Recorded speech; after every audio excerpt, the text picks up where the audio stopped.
So you hated Disney World? It's not my fault. It's not Disney's fault. It's your fault. And I'll tell you why right now.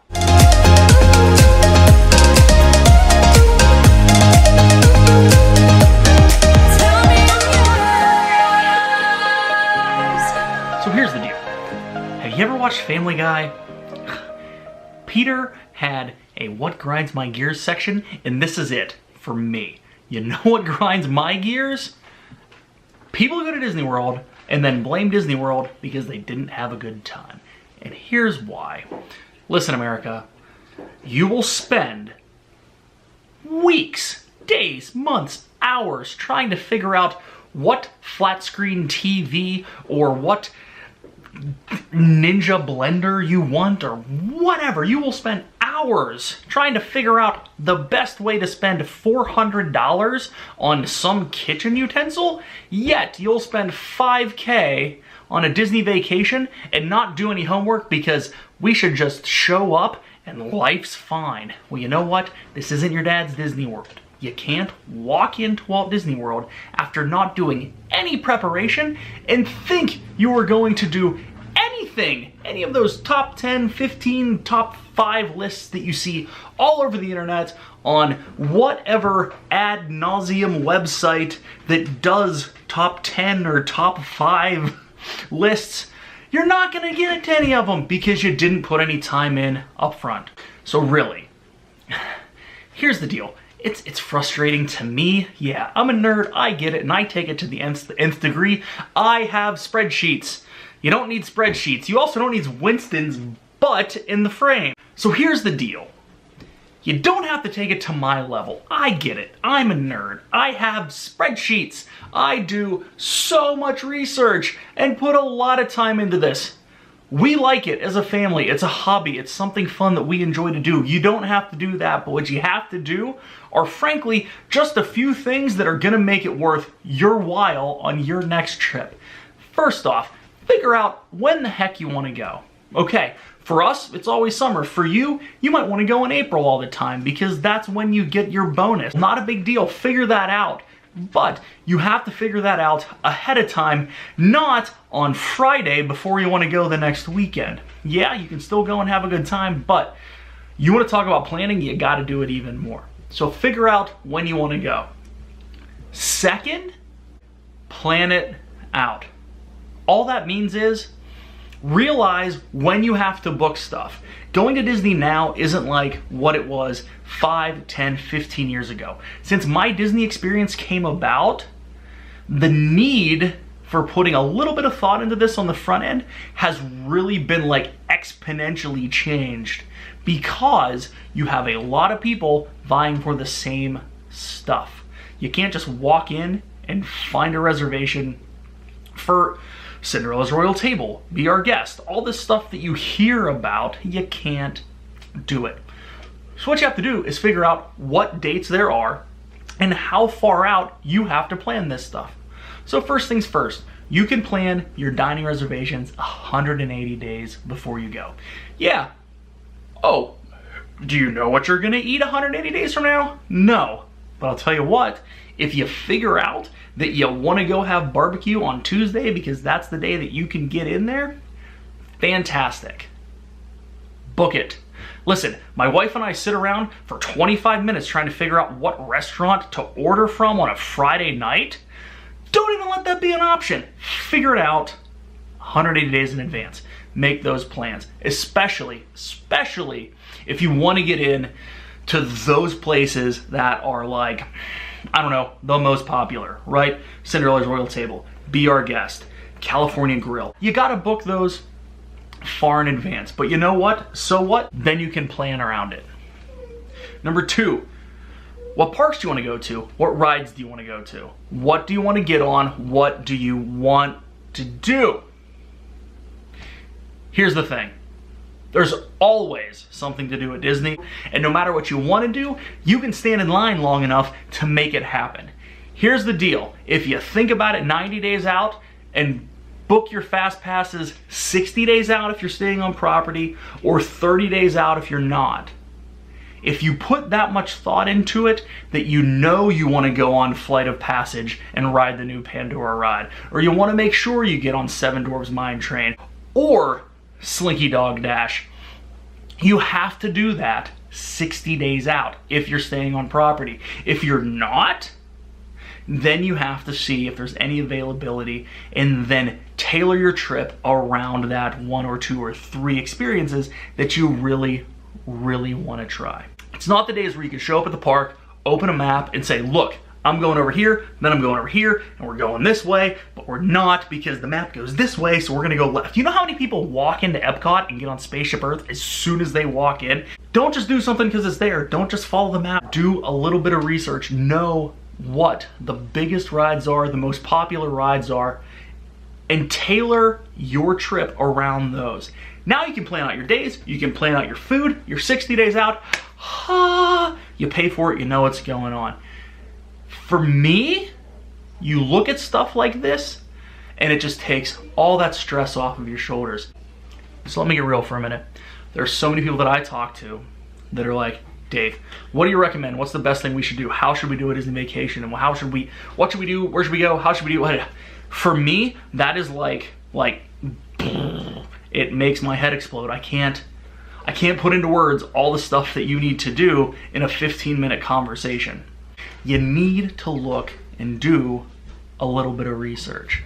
Like I said earlier, you'll spend so much time trying to figure out what new 4K curved $2,000, $1,800 television you're gonna buy for your living room, but you're gonna take your entire family from where you live to Florida and not put more than, oh, we're gonna book a Disney vacation and we're gonna stay at Pop Century. There's more to it than that now. You cannot just do that anymore. It amazes me the fact that people will throw away $3,000, $4,000, $5,000 and walk into a park and stand there with a map and not have any semblance of what they want to do when they get there. If you've done that, you've lost. You're not going to be able to take advantage of everything that is there, and you're not going to be able to maximize your time. Listen, folks, the number one thing you have at Disney World is time. We go for 9, 10, 11 days every time we go, and we still don't have enough time because we don't utilize it properly sometimes. If you're going for 4 or 5 days and you're only going to each park once or twice, you need to maximize your time. And the way to do that is to spend a little bit of your time on the front end figuring out what you want to do, when you want to do it, and how you want to do it. So here's the deal. Sounds overwhelming, right? Everything I just said for the last 7.5, 8.5 minutes seems like too much for a vacation that we should go and, chill out. If you want to chill out, go to the beach. If you want to have a fun vacation, go to Disney and plan. But here's really all you have to do. 1, figure out when you want to go. Whatever time of year that is, that's great. Do a little bit of research, figure out how crowded it is. Tons of resources, touring plans, Kenny the Pirate, other places out there that put out crowd calendar predictions. 2, figure out what parks you want to go to. Do you want to go to all 4 parks? Do you want to spend 2 days at Epcot, 3 days at Epcot, 2 days at Hollywood Studios because Star Wars Land's coming out soon, 2 days at Magic Kingdom because you got a bunch of little Rugrats running around, 4, 6, 7-year-olds, and you want to go and meet all the characters and all the princesses. Figure all that out ahead of time. Do that 8 months out, 7 months out, it's gonna help. 3, figure out where you wanna eat, whether it's counter service or sit down. If it's counter service, no need to make reservations.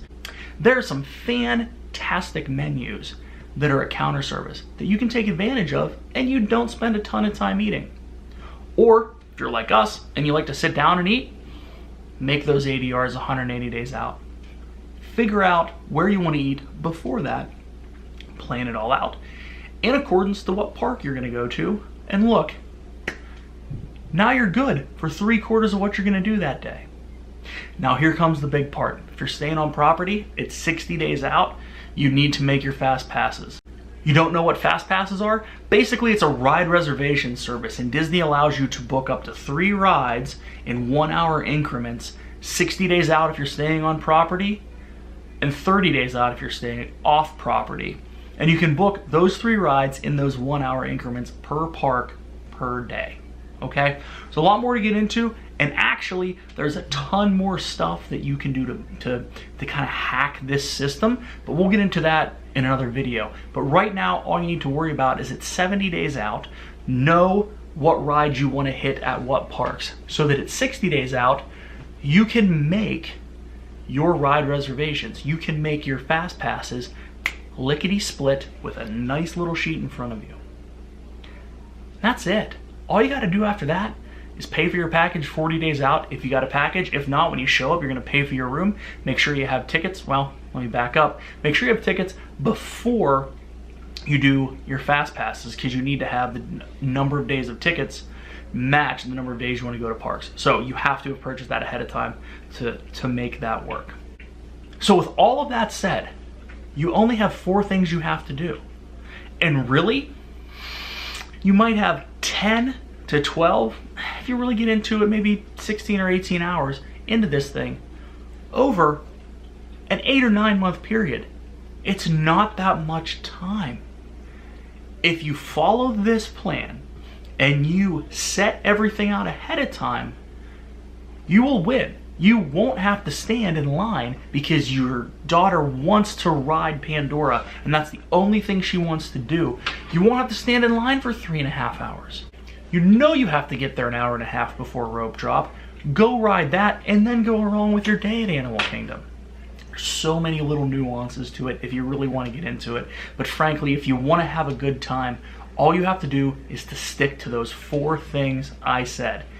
Know when you want to go, know where you want to stay, know where you want to eat, know what you want to ride, and follow that timeline. And frankly, you'll kill it. You'll have a great time. You'll be ahead of, I don't know, 85 to 90% of the people that go there who walk in, grab a map, and say, kids, what do you want to do today? That's my secret to you. So thanks for indulging my little rant. I appreciate it. And frankly, I hope you learned something today. It's not a ton of time, it's not a ton of stuff, but there's so many really good resources to look for, so many really good resources on the internet to figure out what you want to do. Check out touringplans.com, check out allears.net, check out disneyfoodblog.com, check out Kenny the Pirate. All of those sites, really, really easy to use. And one more tip, if you don't want to do all of this yourself, find a Disney-focused travel agent online.